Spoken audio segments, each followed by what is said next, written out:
welcome to Crunch Time. Is that what we're calling it? I think the thumbnail says Crunch Time. It could be Grinders Live. It could be something. Who knows? The sort of pregame show, kind of, whatever. We got an early slate here on Thursday. We've got two weirdly different early slates for Fanduel and DraftKings. Joining me is the proprietor of the bat, the man with the best hair in DFS. It's Derek Carty.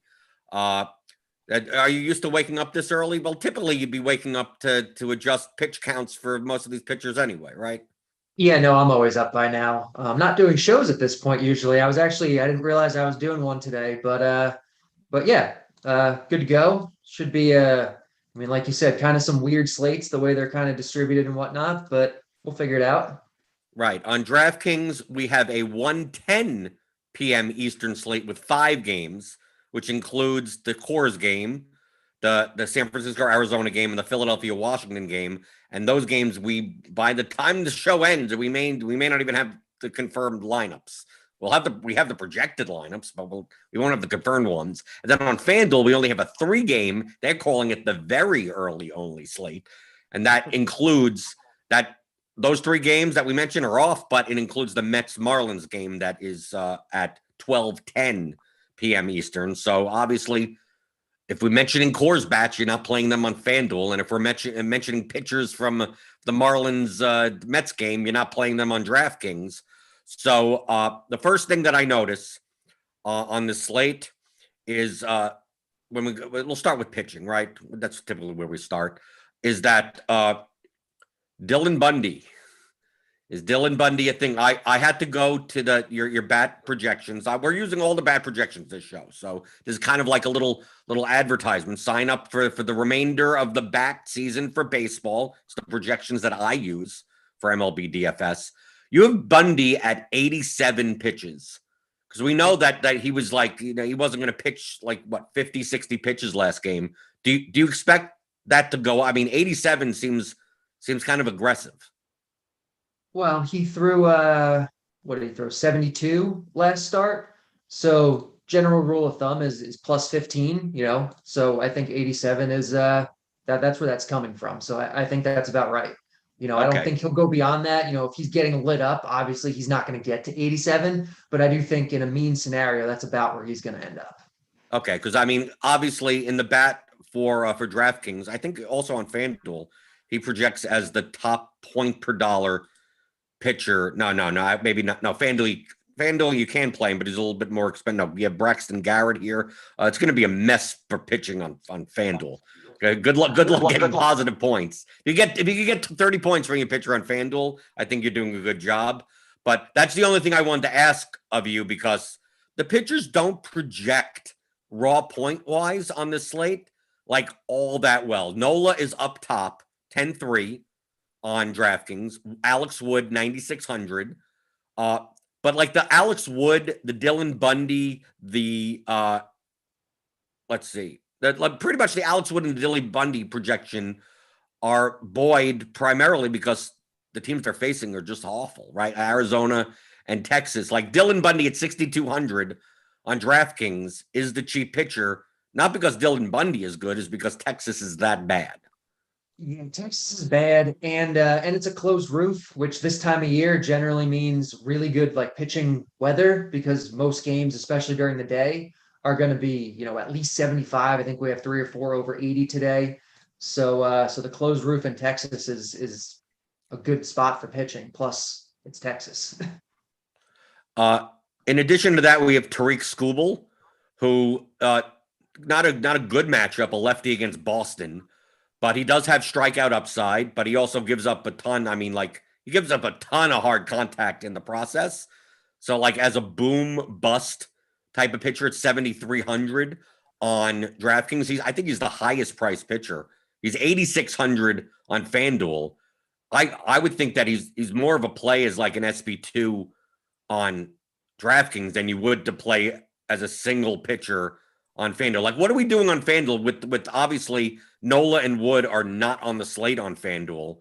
Are we seriously are we going to the guy with the highest strikeout prop on the slate in the best matchup against the Marlins, old man Rich Hill? I think so. Like he clearly has the best projection. You can make the case that he's the most talented pitcher on this slate, and the matchup is the best. So I think it's pretty clearly Hill for cash games. You know, and GPPs obviously. I don't know where the ownership's going to flow on this slate because it's a mess. But I mean, Hill's the guy I have the most interest in. It's a great park. It's a weak offense that traded away their the whatever good hitters they did have. And Hill's decent. You know, he's always going to have kind of a short leash, but he's a solid enough pitcher still.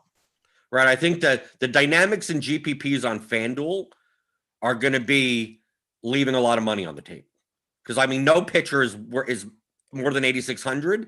So like, I just plugged in this is the plate IQ projection. So let me go over to the bat projections. Like it forces you up to like play JD Martinez and play Shohei Ohtani.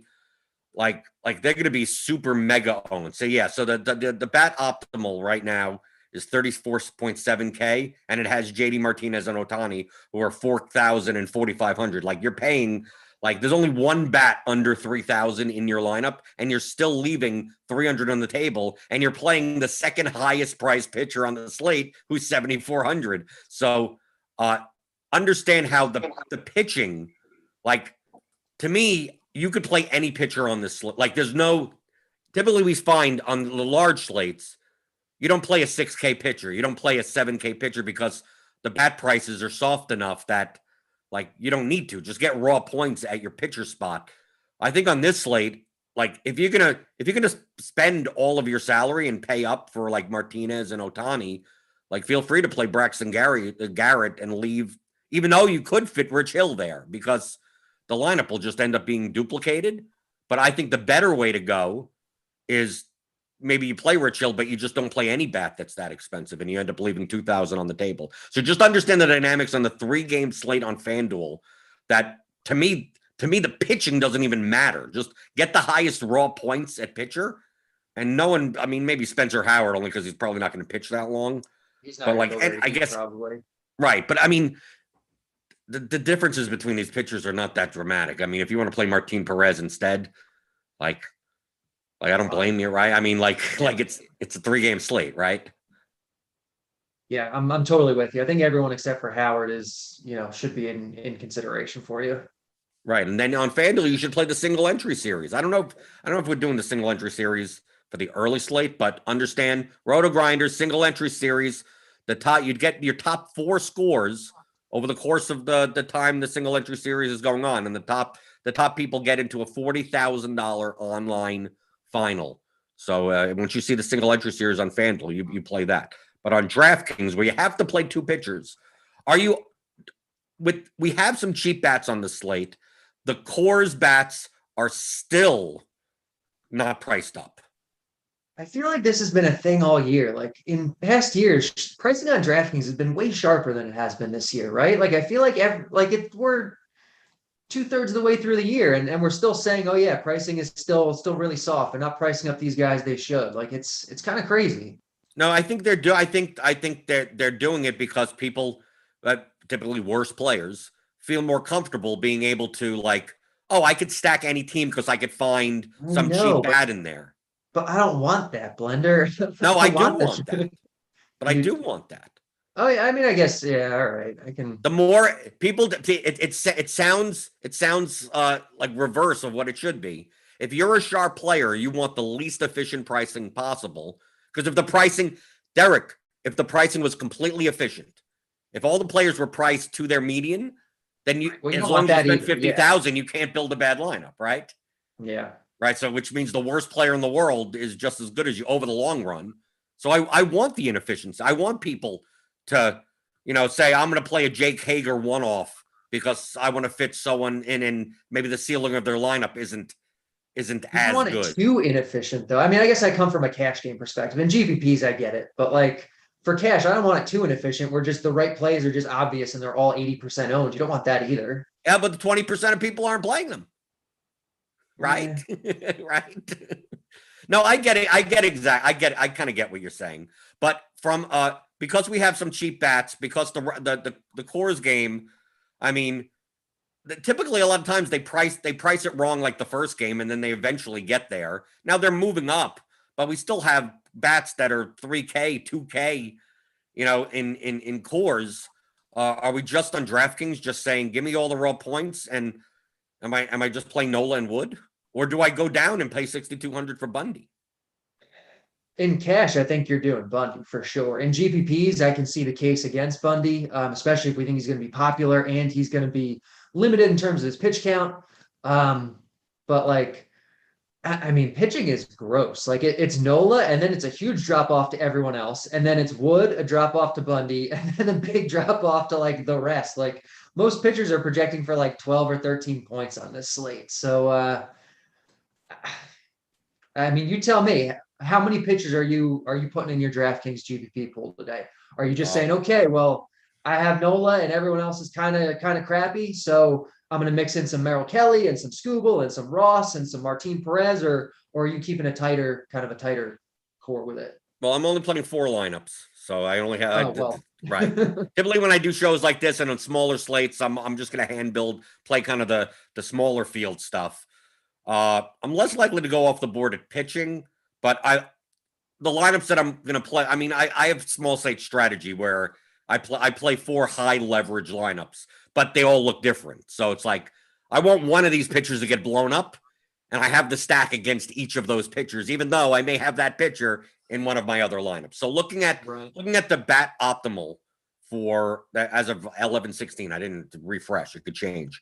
So to me, the difference is that if you play Bundy, that means you could pay up for like 6K Bryce Harper, right? You could pay up for a bat. You're paying slightly up, I guess, for Blackman at 4,600, Story at 5,600. But like, if you wanted to play Nola and Wood, like all you're doing is pretty much sacrificing Bryce Harper. I mean, like I'm assuming that if I click on Wood's name here, if I do Wood and Nola and I run it, right, I'm playing like, now I'm sacrificing Blackman and Harper for Happ and Grossman. So like, is that dramatic of enough? Are you so confident in Bundy that is it worth? I think you would have to admit that Alex Wood against Arizona is safer. I guess, but I don't think it's as safe as you would think it's going to be, because this is a park downgrade for him. And he is a lefty, a sinker ball lefty with a wide split that's facing probably, we don't think we have a lineup yet, projected to face 8 right-handers. So, and they're not especially strikeout friendly, players for the Diamondbacks. So it's not like Wood projects awesome. He projects for 16 points. So I don't know. It looks like it is. If you lock in Wood, it's about a 2 point, 2 projected point drop, which is kind of significant. So I don't know. I think I would lean Bundy, but I don't have a problem if you want to play Wood. Right. But I mean, when you say I'm going to play Dylan Bundy in my cash lineup, it doesn't give you good feelings. Well, no, but it's not about feelings. It's about math. No, of course. But you have to admit that the standard deviation of Dylan Bundy is much higher than that of Alex Woods. Yeah. I mean, he's a home run guy. So yeah, that's fair. Right. Just that you're facing a lineup that has Jason Martin and Curtis Terry in it, and Brock Holt. Right. You're not dealing with the best of Rangers lineups. No, definitely not. But it's not like Bundy's an awful pitcher. Like Bundy's a slightly below average pitcher, just with a wider range of outcomes, because he's a fly ball guy who gives up a bunch of home runs.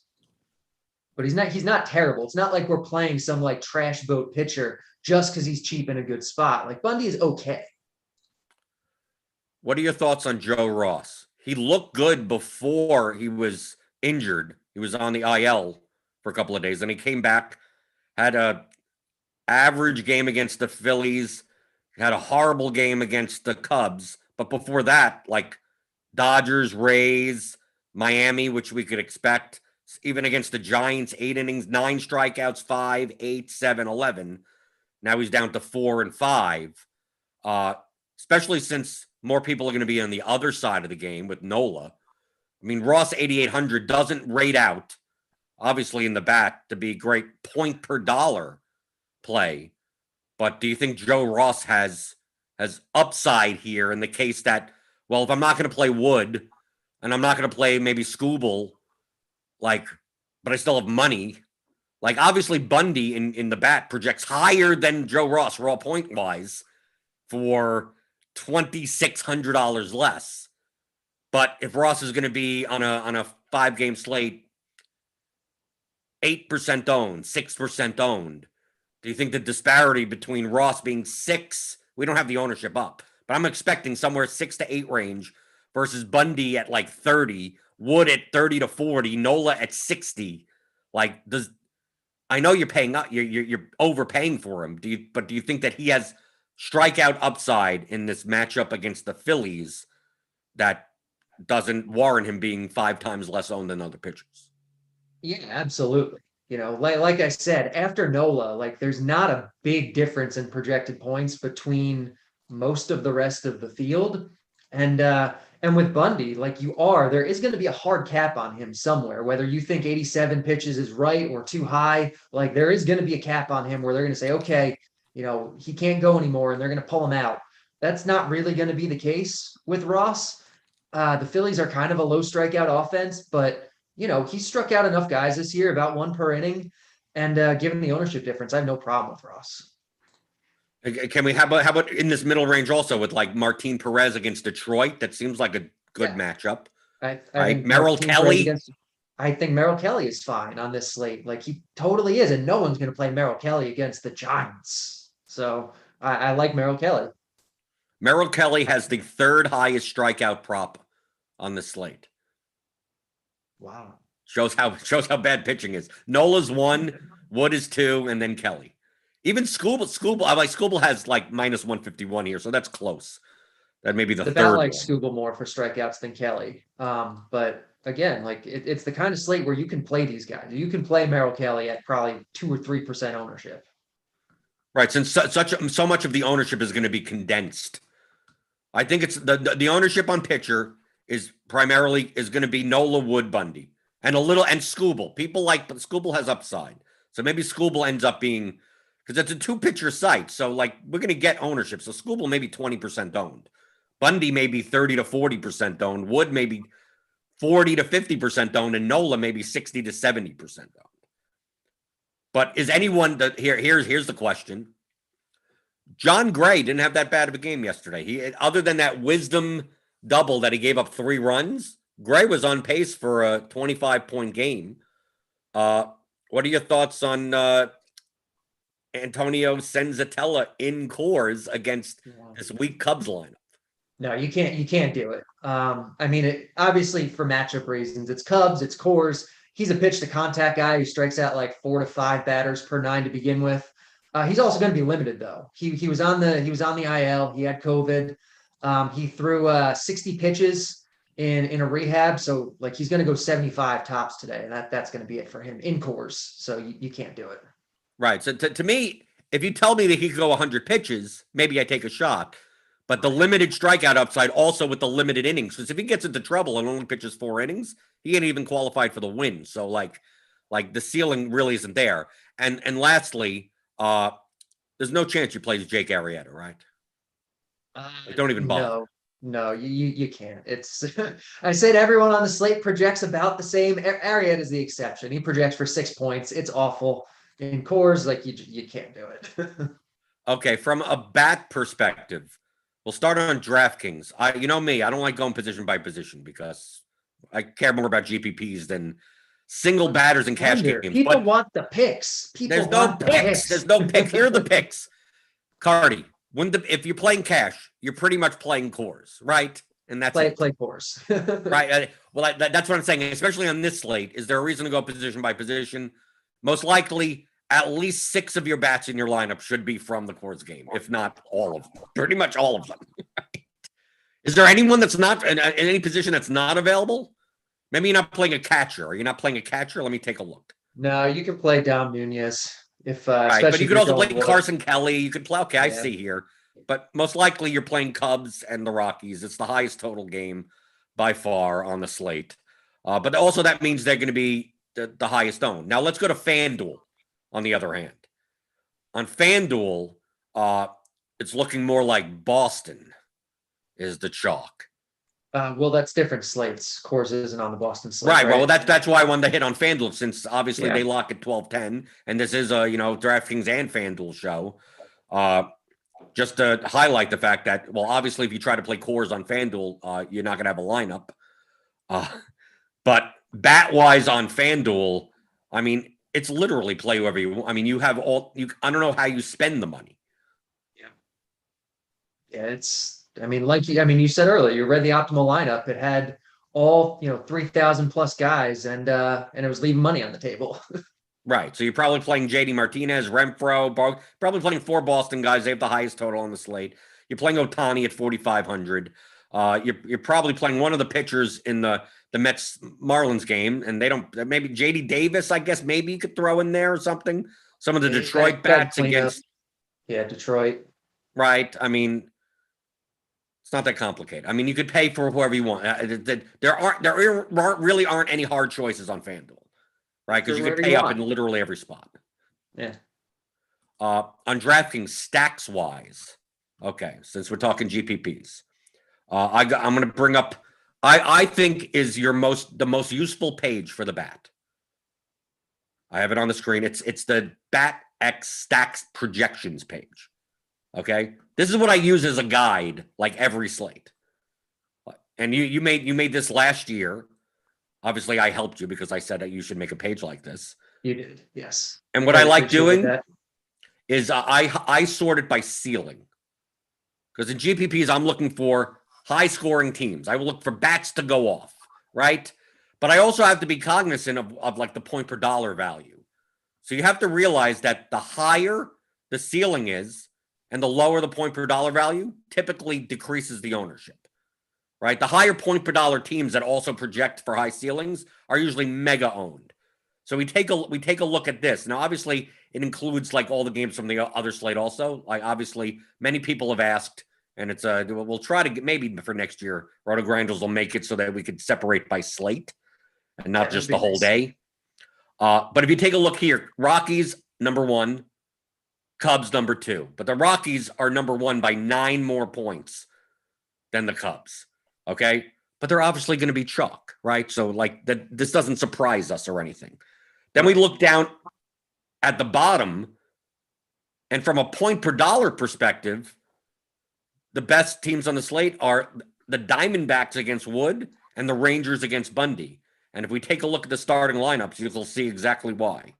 These stacks are so cheap that like you could do you could play Nola plus Wood and then stack the Rangers against Bundy, right? Or you could play Nola plus Bundy and then stack the Diamondbacks against Wood.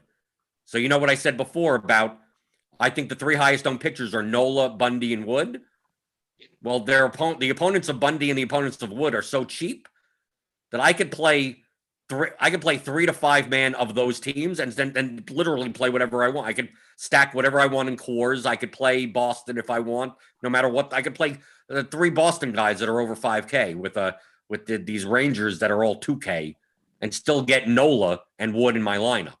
So from a ceiling perspective with now, obviously in Coors, that's the chalk. So, I mean, if you want to go over like what stack, what 5-man, what 4-man stacks in Coors that you would play, I would have to assume that if you're going to stack the Cubs, you probably want to do it with Wilson Contreras at catcher.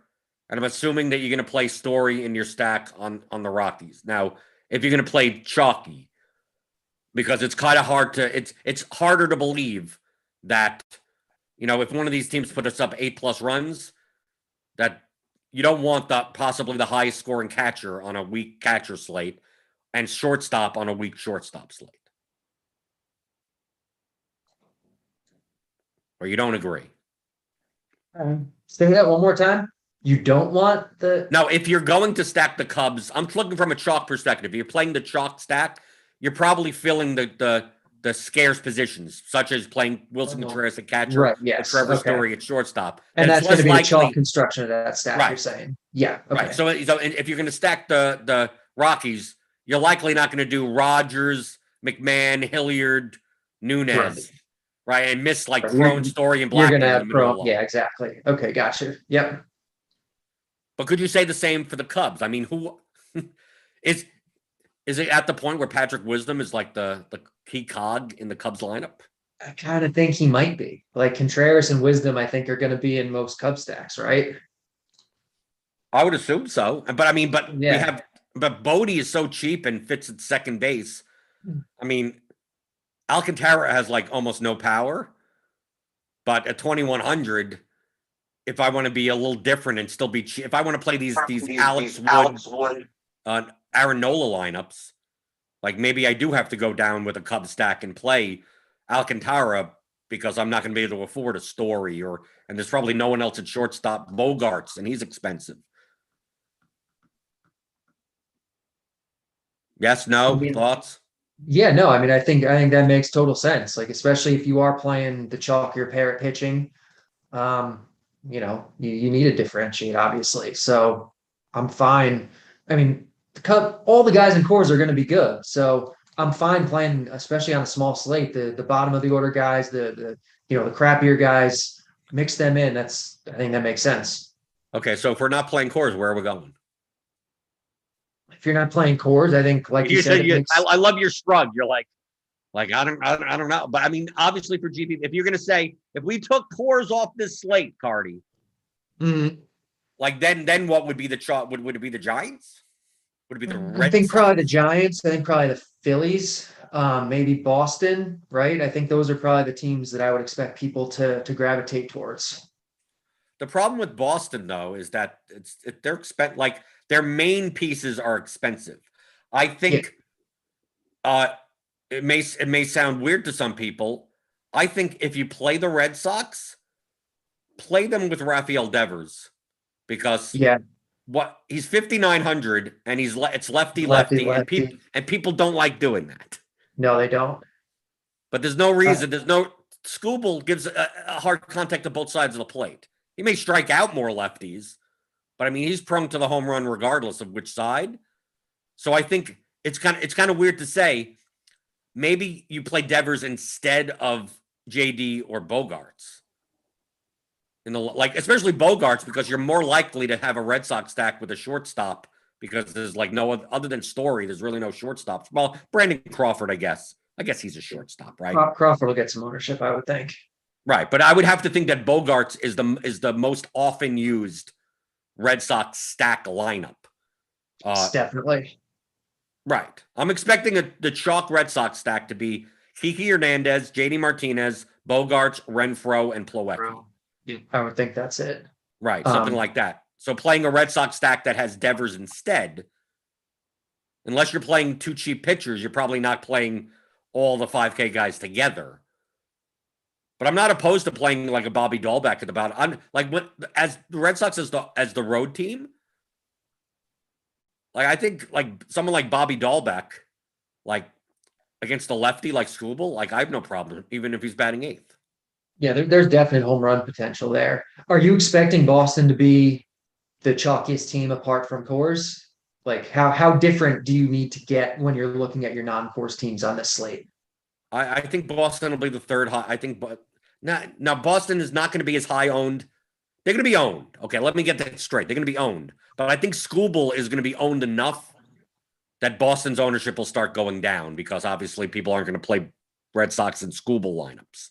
So I think Uh-huh. it's more. I think it's more likely that the Phillies. I think maybe the Giants. I mean, obviously the lineups aren't out, and obviously lock is until 110 on DraftKings.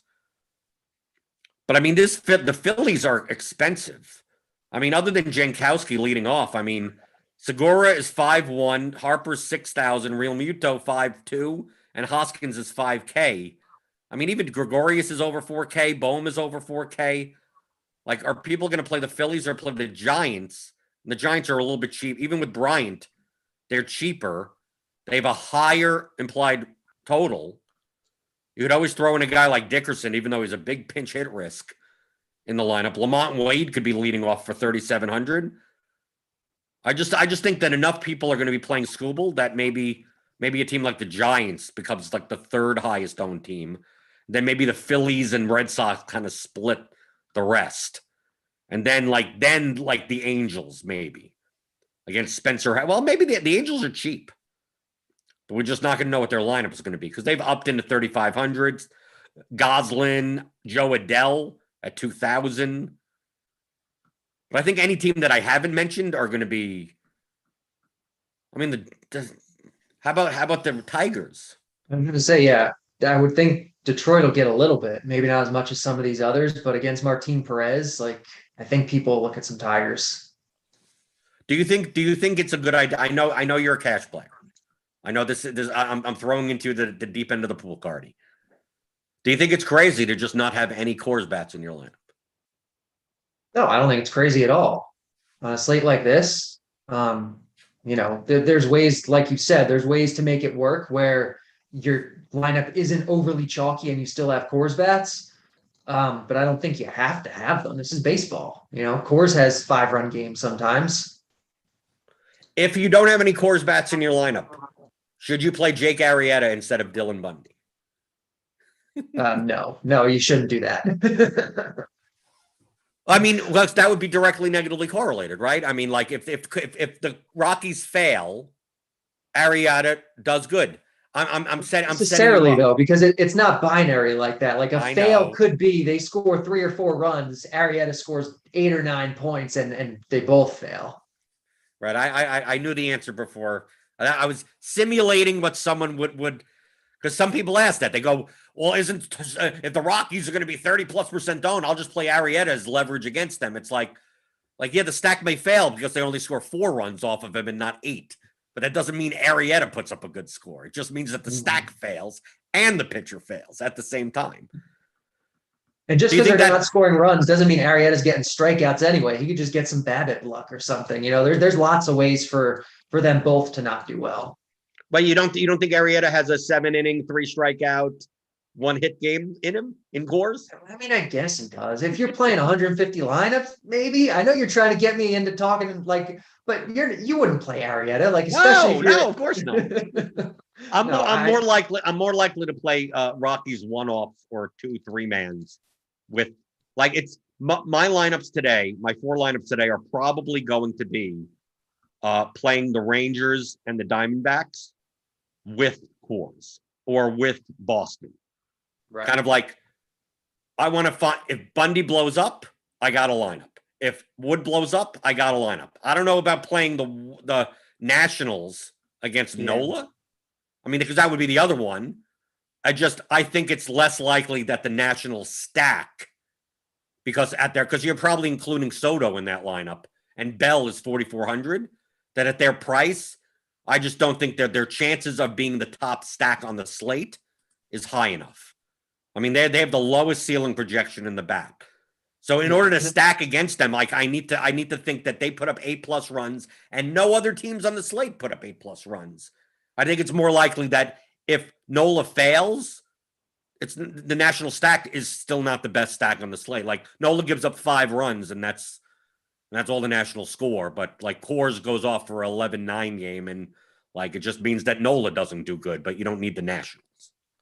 Right. Would you consider Soto or Bell as one-offs in any type of lineup? I agree. That's much more doable. Because no one Soto, no one's playing. I mean, Soto is going to be nothing owned for a 5-game slate, right? 5,800 against the chalkiest pitcher on the slate. I mean, that also means he projects worse. I mean, we're purposely saying that we look at these at the projections just from a raw points perspective. Soto, Patrick Wisdom projects better than him. Yeah. In terms of outfielders, though, he's 5th. There aren't a lot of outfielders that project straight up better than him. He's expensive, but you do get the leverage. So, Carty, one thing that I like doing before when we don't have ownership projections, which I don't believe if I refresh we do. I like using the bat projection. Sometimes I aggregate with the plate IQ. Sometimes I aggregate with other sources and put them together. And then I run 300 lineups with a 5X and a 4X structure. And I set it to what do I think the highest owned hitter is going to be? I'm about 30%. What's the highest owned pitcher going to be? About 50%. And I set those as the maxes. And then I run 300 lineups. Then I can kind of get a sense of where the ownership goes, right? Not particularly accurate, but directionally decently. So according to that, running 300 lineups, you get number 1, Colorado, for a 4+ hitter stack. Number 1 is Colorado. Number 2 is Boston. Number 3 is Chicago. Number 4 is Philadelphia. Number 5 is San Francisco. Okay, so what we talked about before, it's kind of similar, but from a player exposure perspective, we're getting a lot of Kiki Hernandez. The second base position seems to be maybe the weakest position on the slate. So if I take a look at second base here. Yeah, second's not very good. Right. We got Rogers, McMahon, Hernandez. David Bodie. Yeah, it's just that from a point per dollar, it's not that. Yeah, I mean, I think Bodie's going to be owned, right? Yeah, Bodie's definitely going to be owned. But to me, I like doing this to see what constructions are more chalky than others. I think it's more likely, like taking a look, like Brendan Rodgers and Ryan McMahon, like as a one-off, I think is going to be awful. So I think they have the chalk pieces of the Colorado stack. Like I like Kiki Hernandez is the chalk piece of the Boston stack. Like I use this tool also to see like who comes up too hot, like Mike Yastrzemski. Is in Robbie like every Grossman. giant stack, yeah. Right, Patrick Wisdom, Bryce Harper. Like, so these are the guys that like I will have in a stack, but not less likely to have as a one-off because they're going to be the most owned piece of a stack that obviously if I don't have the stack, I want the stack to fail. Does that make sense? Yeah, definitely. We're 2 minutes to lock.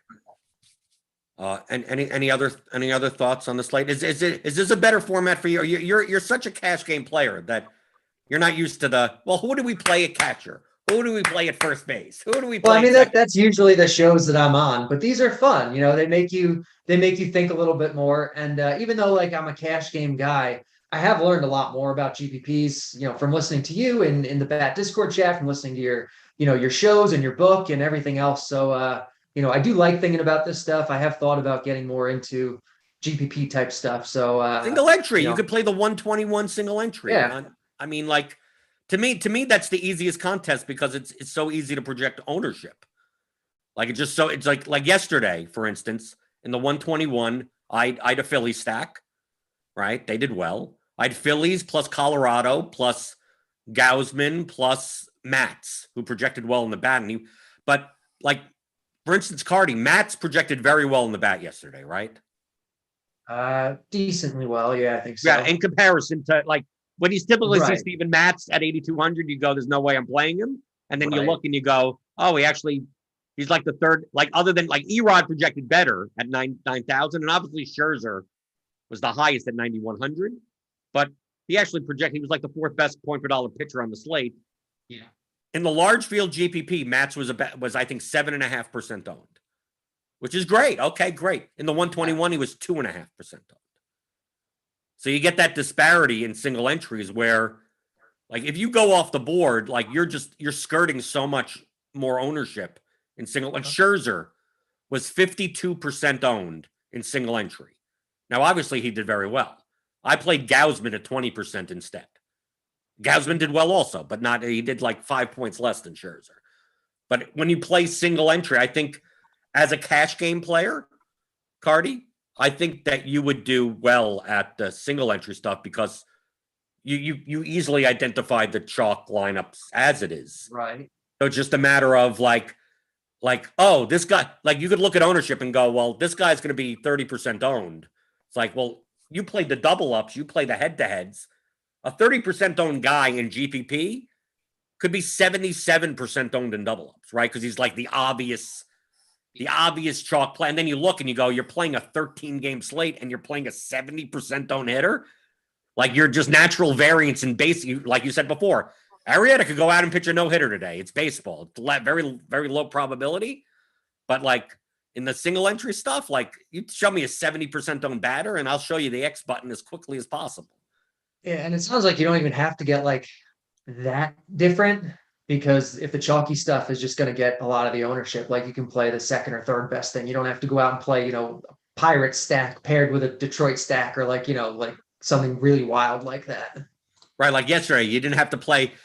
I'm going to stack against Giolito and against Gauss. Like, you don't have to take the 2 highest owned. Like, you don't have to do that, and you just have to decide in one spot. Like, for instance, the lineup that I played, since I was playing Colorado bats, like I played the Philly stack, and I played Story, McMahon, and Hilliard in the lineup.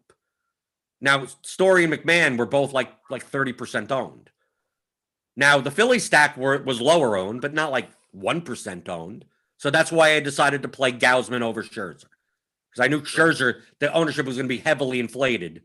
So I'm like, I could get a 2.5 to 1 discount ownership-wise on this, even though Scherzer does project better, but he's not going to beat him out that often.